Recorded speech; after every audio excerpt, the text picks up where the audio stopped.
नमस्कार दोस्तों, स्टडी 91 पर आप सबका हार्दिक स्वागत अभिनंदन है। तो एक बार शानदार श्रृंखला के लिए आप सबको भारत में संवैधानिक विकास की प्रक्रिया लेकर उपस्थित हुआ हूं। आशा और उम्मीद यही है कि आप सबको श्रृंखला अच्छी लग रही होगी और आगे निरंतर इसी तरह के श्रृंखलाएं आपको मिलती रहेंगी। तो एक बार सभी से एक विनम्र निवेदन है कि क्लास को लाइक और शेयर करना बिल्कुल नहीं भूलिएगा। तो आइए हम सब आज भारत में संवैधानिक विकास की प्रक्रिया के विषय में देखेंगे। वैसे आप सबको बता दें, भारत में संवैधानिक विकास की प्रक्रिया को दो भागों में विभाजित किया गया है। एक आपको कंपनी के अधीन और दूसरे ब्रिटिश साम्राज्य के अधीन। तो कंपनी के अधीन जो विकास हुआ उसका विकास 1773 से लेकर 1853 ईस्वी का अंतिम चार्टर एक्ट तक ये कंपनी के अधीन भारत में संवैधानिक विकास की प्रक्रिया है। और वही आपको महाराज्ञी के यानी ब्रिटिश साम्राज्य के अधीन 1858 से लेकर आजादी तक यानी 1947 तक के संवैधानिक विकास के प्रक्रिया को हम सब देखेंगे। तो शानदार रूप से महत्वपूर्ण प्रश्नों के श्रृंखला के साथ साथ व्याख्यात्मक चीजें भी आपको मिल जाती है। आशा उम्मीद करता हूं कि सारे प्रश्न आप सबको आएंगे, किसी से कोई गलतियां नहीं होंगी और अपनी तैयारी को आप एकदम जबरदस्त तरीके से मजबूत रखेंगे। तो चलिए एक बार शानदार तरीके से संवैधानिक विकास की प्रक्रिया को शुरू करते हैं। और ये आपके सामने पहला ही बेटा रहा, ये आपको हमारी संस्था की ओर से कुछ महत्वपूर्ण कोर्स है, तो कोर्स को भी देखते चले। चूंकि वाणिज्य बस्ते लक्ष्मी, ठीक ना। तो आइए हम सब जो है चीजों को देखें। ये आपको जो है कि हिंदी का शानदार बैच 999 रुपए में, ये छठवीं श्रृंखला है 6.0, ठीक ना। ये श्रृंखला है, आपको शानदार तरीके से मिलेगा। इसके अलावा आप देखोगे तो आप सबको खुद भी पता चल जाएगा कि यूपी टेट मात्र 999 रुपए, सुपर टेट 1999 रुपए, आरओ आपको 499 में, एसएससी जीडी 699 में और मॉक टेस्ट जो है आपको 249 रुपए में। यदि इन सभी श्रृंखलाओं में कोई दिक्कत आ रही हो तो आप इस नंबर पे कॉल कर सकते हैं 7007734525 पर। आपको हमारे जनप्रतिनिधि जो है उनके द्वारा आपको जो है शानदार तरीके से बताया जाएगा, जवाब दिया जाएगा। तो आप श्रृंखला के साथ जुड़े रहिए, बने रहिए, इसके लिए तहे दिल से आप सबको शुक्रिया। नेक्स्ट हम सब देखते हैं, चलिए अगली बातों को। ये हमारे यहां पहला ही है 1773 का रेगुलेटिंग एक्ट। 1773 के रेगुलेटिंग एक्ट के आने के पीछे कई कहानियां हैं बेटा, और उन कहानियों में यह होता है कि जिस ईस्ट इंडिया कंपनी की स्थापना अतुल्य धन कमाने के लिए की गई थी, वो ईस्ट इंडिया कंपनी ब्रिटेन को नुकसान करना प्रारंभ कर दिया था। ऐसी स्थिति में तत्कालीन ब्रिटिश प्रधानमंत्री के द्वारा एक गुप्त समिति, जिसे हम सीक्रेट कमीशन के नाम से जानते हैं, गठित की जाती है। और इसमें यह बात सुनने को मिलता है कि कंपनी के कर्मचारी जो हैं वो कंपनी के लिए काम न करके बल्कि व्यक्तिगत लाभ के लिए या व्यक्तिगत हित के लिए काम कर रहे हैं। ऐसी स्थिति में तत्कालीन ब्रिटिश प्रधानमंत्री लॉर्ड नॉर्थ के द्वारा 1773 ईस्वी में 1772 के गुप्त समिति के रिपोर्ट के आधार पर एक रेगुलेटिंग एक्ट पारित करता है। और इस एक्ट के तहत कुछ महत्वपूर्ण बातों का सुझाव दिया जाता है। उन्हीं सुझाव को हम सब इसमें देखेंगे। होता यह है कि बंगाल के गवर्नर जनरल को अब क्या किया गया, गवर्नर को गवर्नर जनरल बना दिया जाता है। और इस तरह लॉर्ड वारेन हेस्टिंग्स जो है, कौन, लॉर्ड वारेन हेस्टिंग्स, ठीक ना। ये कौन बनता है, Lord Warren Hastings. Warren Hastings ये प्रथम गवर्नर बन जाता है, ठीक ना। प्रथम गवर्नर जनरल बन जाता है बंगाल का। इसी एक्ट के तहत 1774 ईस्वी में कलकत्ता में एक उच्च न्यायालय की स्थापना की गई, जिसमें आपको एक मुख्य न्यायाधीश और 3 अन्य न्यायाधीशों की नियुक्ति की गई। ये मुख्य न्यायाधीश कौन थे बेटा? तो बताइएगा, sir Elijah Impey. Sir Elijah Impey. Elijah Impey को आपको क्या किया जाता है? तो मुख्य न्यायाधीश और 3 अन्य न्यायाधीश में हाइड, चैम्बर्स और लिमेस्टर, ये 3 अन्य न्यायाधीश इस आपको किए जाते हैं। इसी अधिवेशन के तहत बोर्ड ऑफ डायरेक्टर्स का गठन किया जाता है। क्या किया जाता है? 24 सदस्यीय board of directors, board of directors का गठन किया जाता है। तो ये बात भी आप याद रखिएगा, बोर्ड ऑफ डायरेक्टर का गठन कब किया जाता है? तो 1773 के रेगुलेटिंग एक्ट के तहत किया जाता है। इसी के तहत साफ सुथरे शासन को स्थापित करने के लिए कंपनी के किसी भी कर्मचारी को किसी भी तरह का पारितोषिक चीजें लेने यानी उपहार आदि लेने पर प्रतिबंध लगा दिया जाता है। ये बातें भी आप सब अपने मन मस्तिष्क में फिट कर लीजिएगा कि किसी तरह का कोई भी कंपनी का उपहार व्यक्ति उपहार नहीं लेगा। ऐसी बातों की व्यवस्था 1773 के रेगुलेटिंग एक्ट के तहत किया गया। इसी अधिनियम में गवर्नर जनरल का कार्यकाल आपको कितना कर दिया जाता है? तो 5 वर्ष रखा जाता है और इसकी सहायता के लिए 4 अन्य सदस्य भी नियुक्त किए जाते हैं। 4 सदस्य नियुक्त किए जाते हैं, ये बात भी आपको पता होना चाहिए। ठीक, चलिए नेक्स्ट देखते हैं। अगला पिट्स का इंडिया एक्ट, ठीक ना। ये बड़ा ही विकट परिस्थिति में पिट्स का इंडिया एक्ट बेटा पारित हुआ। होता यह है कि गवर्नर जनरल का कार्यकाल आप सबको मैंने बताया कि 5 वर्ष तय किया गया था, लेकिन लॉर्ड वारेन हेस्टिंग्स जो था ये कब आया? ये बना 1772 ईस्वी से बना है, ठीक ना, और 1785 ईस्वी तक बना रह जाता है। ठीक, तो ऐसी स्थिति में 1784 में कंपनी का आपको जो है नियम और कंपनी पर अंकुश लगाने के लिए पिट्स का इंडिया एक्ट आता है। ये पिट्स उस समय ब्रिटेन के प्रधानमंत्री हुआ करते थे और इन्हीं के द्वारा आपको एक एक्ट आता है जिसे आपको पिट्स इंडिया एक्ट कहते हैं। इसके द्वारा कंपनी के राजनीतिक और व्यापारिक कार्यों को पृथककृत करने का प्रयास किया गया, यानी कंपनी के राजनीतिक और व्यापारिक अधिकार जो है वो पृथक करने का प्रयास आपको किया जाता है।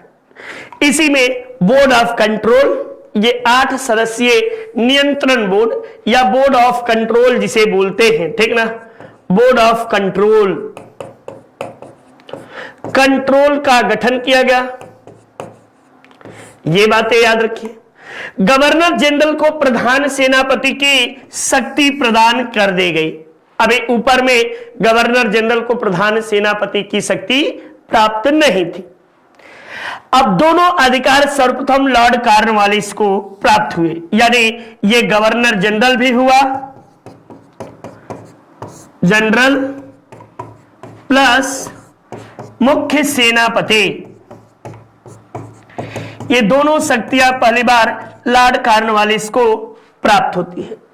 लॉर्ड कॉर्नवालिस एक भारतीय राजनीति में ऐसा नाम जिसने बहुत कुछ सुधार किया। भारत में स्थायी बंदोबस्त व्यवस्था का जनक कहते हैं, भारत में पुलिस व्यवस्था का जनक कहते हैं, भारत में सिविल सेवा व्यवस्था की शुरुआत करने वाला पहला व्यक्ति आपको कौन है? तो यही है। इसने न्यायिक व्यवस्था को 2 भागों में बांटने का प्रयास किया। इसने मजिस्ट्रेटों के मंडलायुक्तों की नियुक्ति की। तो ये बहुत ढेर सारे काम को करता है। इसके समय में कई महत्वपूर्ण कार्य आपको किए जाते हैं। चलिए अगली बातों को देखें। 1813 का चार्टर एक्ट, ये भारतीय राजनीति में अब अंग्रेजों ने अपने कंपनी के ऊपर अंकुश लगाने के लिए कुल 4 चार्टर एक्ट लाए। कितने? तो कुल 4 चार्टर एक्ट आए। और कब कब आए? तो ये कुल 4 चार्टर एक्ट आए और कितने वर्ष के अंतराल पर आए? तो 20 वर्षों के अंतराल पर। याद रखिएगा, 20 वर्षों के अंतराल पर कुल 4 एक्ट आए। ठीक ना? कुल 4 चार्टर एक्ट आए। और 1793 का चार्टर एक्ट जो है ये प्रथम चार्टर एक्ट हुआ। अब देखो 20 वर्ष मैं बता रहा हूं, तो पहला 93 आया, दूसरा 13 आया, तीसरा 33 आया और चौथा कब आएगा? तो 1853 आएगा। ठीक ना? और ये अंतिम चार्टर एक्ट है, अंतिम चार्टर एक्ट माना जाता है। ये बातें भी आप सबको पता होना चाहिए, अपने दिमाग में फिट कर लीजिए। इसके तहत कंपनी को 20 वर्षों के लिए आपको क्या किया जाता है? तो व्यापार करने की छूट दी जाती है और कहा जाता है कि अगले 20 वर्ष के बाद आपके व्यापारिक अधिकार को हस्तगत कर लिया जाएगा। ठीक ना? तो 1793 का चार्टर एक्ट में कंपनी के ऊपर अंकुश लगाना पहला दायित्व के सीधे नहीं लगाए, बल्कि एक एक स्टेप बाय स्टेप करके कंपनी पर अंकुश लगाने का प्रयास किया जाने लगा। इस कड़ी में महत्वपूर्ण बातें ये रही कि दूसरा आपको चार्टर एक्ट आया 1813। 1813 के चार्टर एक्ट जो है, इसमें पहली बार भारतीय शिक्षा पर प्रतिबंध लगाया गया। यानी प्रतिबंध करें, भारतीय शिक्षा पर आपको खर्च करने का प्रावधान किया गया। साथ ही साथ महत्वपूर्ण बातों में आप याद रखिएगा यहां पे कि इसी एक्ट के तहत, इस एक्ट में, ठीक ना, कंपनी के चाय और चीन के व्यापार को छोड़कर समस्त व्यापारिक अधिकार हस्तगत कर लिए जाते हैं। कंपनी के समस्त व्यापारिक अधिकार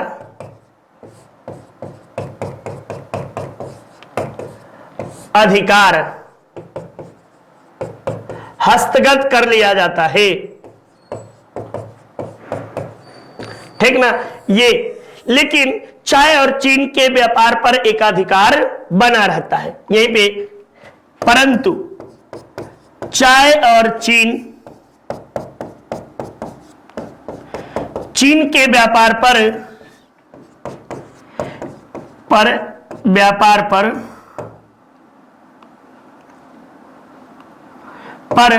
एकाधिकार बना रहता है, बना रहता है। ठीक ना? तो ये बातें भी आप सब याद करते चलिएगा, देखते चलिएगा।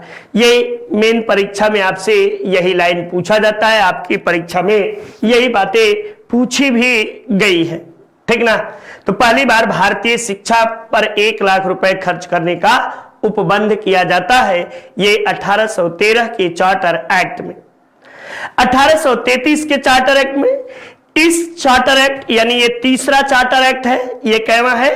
तो तीसरा चार्टर एक्ट है।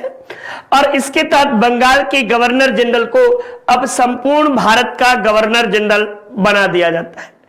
इस तरह लॉर्ड विलियम बेंटिक जो था, यह संपूर्ण भारत का प्रथम गवर्नर जनरल बन जाता है।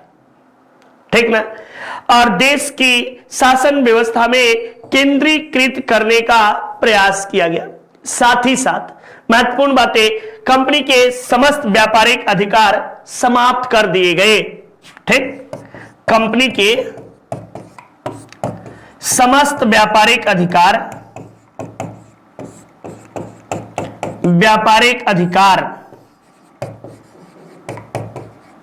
समाप्त हो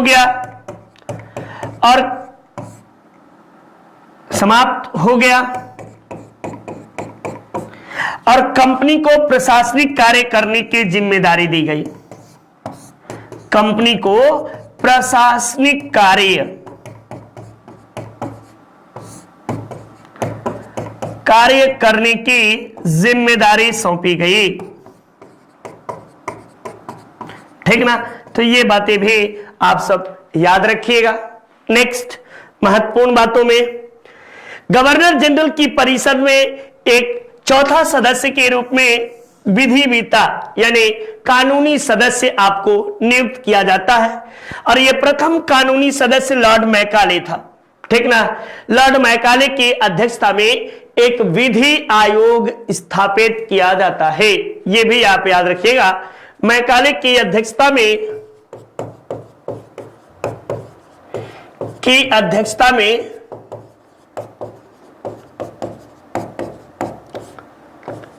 विधि आयोग स्थापित किया गया। यह बात भी आप याद रखिए, विधि आयोग स्थापित हुआ। इस एक्ट के तहत सपरिषद गवर्नर जनरल को संपूर्ण भारत के लिए कानून बनाने का अधिकार भी सौंप दिया गया।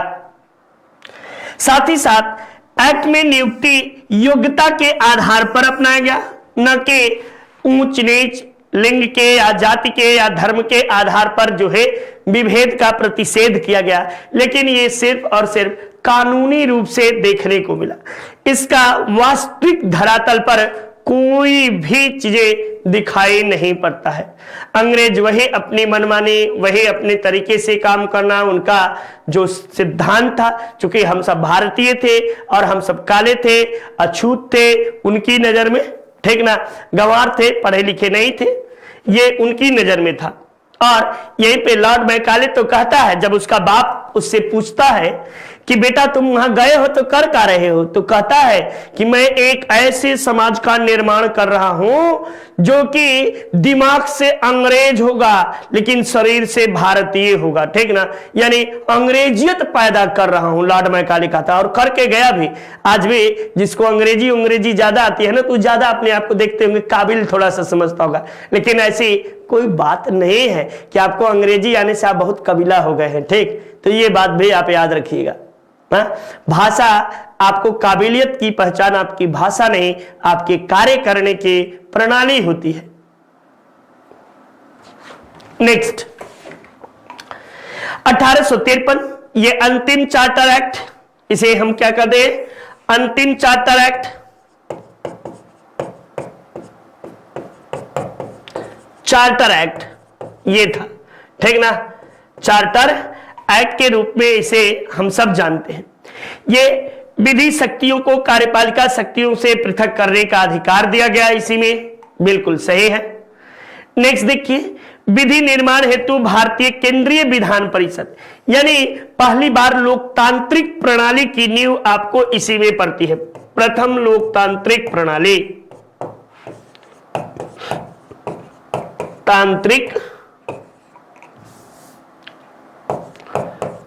तांत्रिक प्रणाली की आधारशिला, ये याद रखिएगा। और इसी में पहली बार खुली प्रतियोगिता परीक्षा आयोजित करने का प्रावधान किया जाता है। तो ये महत्वपूर्ण बातें हैं। अब देखिए, इसके बाद यहां से स्टार्ट होता है आपको ब्रिटिश शासन के अधीन कानून, शासन के अधीन, ठीक ना, वो तो ईस्ट इंडिया कंपनी के अधीन था, अब ये ब्रिटिश शासन के अधीन। ठीक, अब यहां पे चूंकि 1857 के महान क्रांति हो चुकी है और क्रांति के बाद आपको बदलाव देखने को मिलेगा। 1857 की क्रांति ने भारतीय जनमानस को जागृत किया और अंग्रेजों की नींव हिला दी, ये बातें भी आपको पता होना चाहिए। अब इसके बाद 1857 की क्रांति के बाद ब्रिटेन की महारानी को भारत की महारानी घोषित कर दिया जाता है, मुगल सम्राट के पद को समाप्त कर दिया जाता है और देसी राजे राजवाड़े ब्रिटिश साम्राज्य के अधीन चले आते हैं। इस तरह आप देखेंगे तो भारत शासन अधिनियम 1858 ईस्वी को लॉर्ड कैनिंग के द्वारा 1 सितंबर 1858 को प्रयागराज इलाहाबाद में इसे पढ़ा जाता है। नेक्स्ट बातों में। अब देखिए, ये आपको ब्रिटिश शासन का ताज के अधीन कर दिया गया, यानी अब कंपनी का शासन समाप्त। यहीं पे कंपनी का शासन समाप्त, याद रखिए, ठीक। कंपनी के शासन को समाप्त कर दिया जाता है। गवर्नर जनरल को अब भारत का वायसराय कहा जाने लगा, और इस तरह लॉर्ड कैनिंग, याद होगा, लॉर्ड कैनिंग जो है ये प्रथम वायसराय बने, ठीक। यानी गवर्नर जनरल अब समाप्त हो गया, अब उसके स्थान पर वायसराय के पद को आपको लाया गया, जो ब्रिटिश ताज के प्रत्यक्ष प्रतिनिधि के रूप में होता था। यानी वायसराय की नियुक्ति ब्रिटेन के महारानी के द्वारा किया जाता था, और भारत सचिव की नियुक्ति ब्रिटिश पार्लियामेंट के द्वारा की जाती थी। भारत सचिव के पद पर उसी व्यक्ति को रखा जाता था जिसे कम से कम 10 से 15 वर्ष भारत में रहने का अनुभव हो, और भारतीय राजनीति और भारतीय आपको राजनीतिक, भौतिक और सामरिक दृष्टि से भारत के विषय में उसे विशेष ज्ञान हो, उसी व्यक्ति को रखा जाता था। इस अधिनियम के द्वारा भारत सचिव के पद का सृजन किया गया, जिसमें संपूर्ण भारतीय प्रशासनिक व्यवस्था को नियंत्रित करने की शक्ति दी गई, ठीक ना। ये बातें याद रखिए। अब अगला आता है भारतीय परिषद अधिनियम। ये प्रथम परिषदीय अधिनियम है, ठीक ना, याद रखिएगा, प्रथम परिषदीय अधिनियम।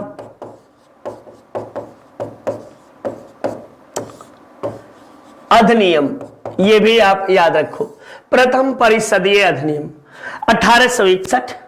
कानून बनाने की प्रक्रिया में भारतीय प्रतिनिधियों को शामिल करने की शुरुआत हुई, और 3 व्यक्ति आपको शामिल हुए, सर दिनकर राव,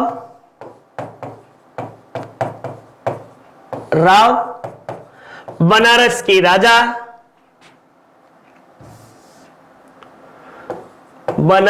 राजा, और पटियाला के महाराजा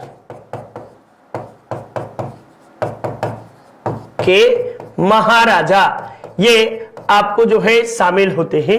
इतने व्यक्ति, अब यहीं से भारतीय लोग भी वायसराय की कार्यकारिणी में शामिल होने की परंपरा की शुरुआत आपको होती है। इस अधिनियम द्वारा मद्रास एवं बंबई प्रेसिडेंसी को पुनः विधायी शक्तियां दे दिया गया, और विकेंद्रीकरण की प्रक्रिया की शुरुआत की गई। इसने वायसराय को आपातकाल के दौरान परिषद के संस्तुति के लिए अध्यादेश यानी वीटो पावर, ठीक ना, वीटो पावर, ये यहीं पे सर्वप्रथम वीटो पावर कब दिया गया, तो ये 1861 के अधिनियम के तहत। इसी अधिनियम के तहत वायसराय को नए प्रांतों के गठन, उसकी सीमाओं में परिवर्तन आदि का भी अधिकार सौंप दिया जाता है। नेक्स्ट, भारत परिषद अधिनियम 1892। अब चूंकि भारत में राजनीतिक संस्था भारतीय राष्ट्रीय कांग्रेस स्थापित हो चुकी है, और भारतीय राष्ट्रीय कांग्रेस जो है, इसका कहना है कि आप भेड़ बकरी की तरह मनोनीत करके ब्रिटिश कार्यकारिणी में सदस्यों को मत नियुक्त करिए, बल्कि भारतीय जनता के बीच लोकप्रिय व्यक्ति को वायसराय की कार्यकारिणी में नियुक्त किया जाए, ऐसी बातें कही जाती हैं, होता भी है। आगे ये होता है कि केंद्रीय विधान परिषद में भारतीय सदस्यों को वार्षिक बजट पर बहस करने तथा सरकार से प्रश्न पूछने का अधिकार दे दिया गया। यानी अभी तक बजट प्रस्तुत होता था, बजट से संबंधित प्रश्न नहीं पूछ सकते थे, लेकिन अभी भी अनुपूरक प्रश्न पूछने का अधिकार नहीं दिया गया है। अनुपूरक प्रश्न का मतलब होता है कि जैसे आपने पूछा कि सर इसका अर्थ क्या है, तो मैंने बताया, फिर कहे कि मैं संतुष्ट नहीं हूं, इसका फिर से अर्थ बताइए, ठीक ना। तो इससे संबंधित या कोई दूसरी बातें पूछिए, तो ये अनुपूरक होते थे, तो ऐसा प्रश्न पूछने का अधिकार नहीं था। इसके अलावा पहली बार निर्वाचन पद्धति आपको प्रारंभ हुआ, जो कि सबसे बड़े इसके विशेषता थी। भारतीय परिषद अधिनियम 1909, इसे पार्लियामेंटो सुधार के नाम से भी जानते हैं। इस अधिनियम के द्वारा भारतीयों को विधि निर्माण एवं प्रशासन दोनों क्षेत्रों में अधिकार दिया गया।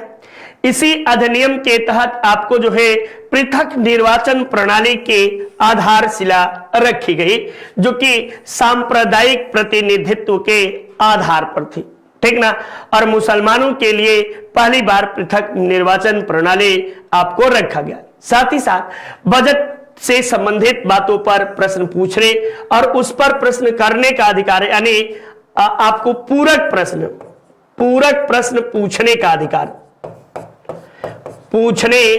का अधिकार दे दिया गया। ये बातें आप याद रखिए, ठीक। चलिए नेक्स्ट देखिए। अपनी हिंदी मात्र 299 रुपए में शानदार तरीके से आप इसे परचेज कर सकते हैं। वीडियो की बुक आपको 199 रुपए में, हिंदी 350 रुपए में, आपको पेट की कम्बो बुक, ठीक ना, जिसमें प्रैक्टिस भी है और पेट की किताब भी है। पेट की बुक आपको मात्र 300 रुपए में। आरो यारो आपको हिंदी है, ठीक ना, हिंदी आरो यारो की हिंदी की बुक है और ये आपको 175 रुपए में मिलेगी। साथ ही साथ लेखपाल 300 रुपए में। यदि किसी तरह का कोई भी आपको दिक्कत आ रही हो तो आप 7007734525 पर आप संपर्क कर सकते हो। नेक्स्ट, भारत शासन अधिनियम 1919, इसे मॉन्टेग्यू चेम्सफोर्ड सुधार के नाम से भी जाना जाता है। इस याद रखिएगा, ठीक ना, मॉन्टेग्यू चेम्सफोर्ड सुधार। इस अधिनियम द्वारा पहली बार प्रत्यक्ष निर्वाचन प्रणाली की अपनाया गया। सांप्रदायिकता के आधार पर निर्वाचन का विस्तार किया गया। सिखों, ईसाइयों और आंग्ल भारतीयों और यूरोपियों पर लागू कर दिया गया। इस अधिनियम द्वारा पहली बार द्विसदनीय व्यवस्था स्थापित की गई। इस अधिनियम में सभी विषयों को केंद्र और प्रांतों के बीच बांट दिया गया। इसी के तहत प्रांत और केंद्र दोनों स्थानों पर द्वैध शासन शुरू होता है। आरक्षित विषय तथा विषयों को आरक्षित तथा हस्तांतरित में बांटा गया, यहाँ पे, ठीक ना, ये याद रखिएगा। और इस अधिनियम में पहली बार उत्तरदायी शासन शब्द का भी जिक्र किया गया, तो ये महत्वपूर्ण बात है। नेक्स्ट, भारत शासन अधिनियम 1935, सर्वप्रथम संघीय शासन की व्यवस्था आपको 1935 के अधिनियम के तहत किया गया। साथ ही साथ प्रांतों से द्वैध शासन समाप्त कर दिया गया और केंद्र में द्वैध शासन लागू रखा गया। इसी अधिनियम के तहत आरबीआई की स्थापना 1 अप्रैल 1935 को की गई। इस अधिनियम के तहत 1937 में संघीय न्यायालय की स्थापना हुई। इसी अधिनियम के तहत 1937 में वर्मा को भारत से अलग कर दिया गया, म्यांमार को, और द्विसदनीय शासन व्यवस्था को अपनाया गया। नेक्स्ट, भारत शासन अधिनियम 1947, ये आपको पता है, 15 अगस्त 1947 को भारत एवं पाकिस्तान एवं भारत स्वतंत्र एवं पाकिस्तान संप्रभु राष्ट्र घोषित हुआ, ठीक ना। इसमें वायसराय के पद को समाप्त कर दिया गया। डोमेनियन स्टेट आपको जो है गवर्नर जनरल के पद को सृजित किया गया और इस तरह स्वतंत्र भारत के प्रथम गवर्नर जनरल, स्वतंत्र भारत के प्रथम गवर्नर जनरल, ठीक ना, गवर्नर जनरल कौन बनता है, तो लॉर्ड माउंटबेटन, ठीक ना, लॉर्ड माउंटबेटन आपको बनते हैं। और प्रधानमंत्री कौन बनता है, तो प्रधानमंत्री आपको नेहरू बनते हैं, नेहरू जी, ठीक ना, नेहरू जी आपको बनते हैं, ये आप याद रखिएगा। फिर शाही अंत कर दिया गया और भारत के सम्राट शब्द को समाप्त कर दिया गया, तो ये महत्वपूर्ण बातें रही। अब आइए हम सब प्रश्नों के शानदार श्रृंखला को करते हैं। निम्नलिखित में से किस अधिनियम में कलकत्ता में सर्वोच्च न्यायालय की स्थापना की गई, तो सभी को पता है रेगुलेटिंग एक्ट 1773 के तहत 1774 ईस्वी में कलकत्ता में आपको सर्वोच्च न्यायालय स्थापित किया गया, ये आपको पता होना चाहिए, सबको पता भी होगा। नेक्स्ट, सूची 1 को सूची 2 से आपको मिलान करना है, तो सर्वोच्च न्यायालय नियामक अधिकरण के तहत, नियंत्रण परिषद पेट्स इंडिया एक्ट के तहत, ये अच्छा, ये क्या है भाई, ये क्या है, ये थोड़ा सा गड़बड़ सड़बड़ यहाँ आ गया है, ठीक ना। आपको जो है सूची 1 को सूची 2 से मिलान करने की बात है, और इसमें आपको जो है इंग्लिश मिशनरियों को कार्य करने की अनुमति ये आपको इसी के तहत दिया जाता है। गवर्नर जनरल के परिषद में कानूनी सदस्य आपको यहाँ से नियुक्त किया जाता है, ये गलत है, तो यहाँ कर लेना। पहले का दूसरा, दूसरे का आपको पहला, तीसरे का तीसरा और चौथे का चौथा, ये आपको जो है ये याद रखिएगा। यही आपको ये 3 2 1 3 2 1 3 4 ये आपको होगा, ये गलत है, ठीक ना, ये याद रखिएगा, ये गलत है। नेक्स्ट, किस अधिनियम के द्वारा ब्रिटिश संसद ने चाय और चीन के व्यापार को छोड़कर ईस्ट इंडिया कंपनी के भारत के व्यापारिक एकाधिकार को समाप्त कर दिया? तो ये मैंने बताया कि 1813 के चार्टर एक्ट के तहत समस्त व्यापारिक अधिकार समाप्त कर दिए गए, लेकिन चाय और चीन के साथ व्यापारिक अधिकार बना रहा।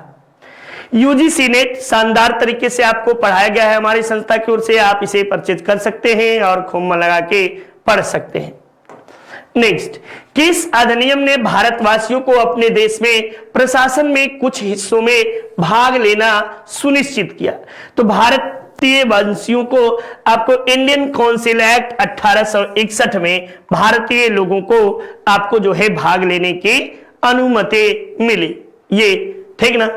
अच्छा, एक मिनट, ये प्रशासन में, तो प्रशासन में बेटा यहां पे ये कर देना 1833 के चार्टर एक्ट में, ठीक ना। लेकिन ये आपको जो है वायसराय की कार्यकारिणी में भाग, वायसराय की कार्यकारिणी में भाग लेने का अधिकार, भाग लेने का अधिकार, ये दो अलग अलग बातें हैं। देखिए, मिस्टेक पलक झपका नहीं कि गलती हुई नहीं, तो ठीक ना। ये प्रशासन शब्द में बोला है, तो आप सबको 1833 के चार्टर एक्ट में ये कहा गया था कि मूल, लिंग, धर्म आदि के आधार पर, धर्म के आधार पर विभेद नहीं किया जाएगा, नहीं होगा, यानी योग्यता के आधार पर चयन किया जाएगा, के आधार पर चयन, तो ये बातें आपको की गई थी, ठीक। चलिए नेक्स्ट, निम्नलिखित में से किस अधिनियम के अंतर्गत भारतीय विधान परिषद को बजट पर बहस करने की शक्ति प्रदान की गई? तो बजट पे बहस करने की शक्ति आपको किस अधिनियम के तहत दिया गया? तो बता दीजिएगा कि आपको 1892 भारतीय परिषद अधिनियम के तहत दिया गया। नेक्स्ट, भारत में ब्रिटिश सांप्रदायिक प्रतिनिधित्व व्यवस्था निम्न में से किस अधिनियम द्वारा आपको आया? तो मार्ले मिंटो सुधार या 1909 का अधिनियम के नाम से भी जानते हैं। पहली बार मुसलमानों के लिए पृथक निर्वाचन प्रणाली आपको दी गई थी, और महात्मा गांधी तो इतना तक कहा कि उभरते हुए लोकतंत्र को इसने जान से मार डाला। ऐसे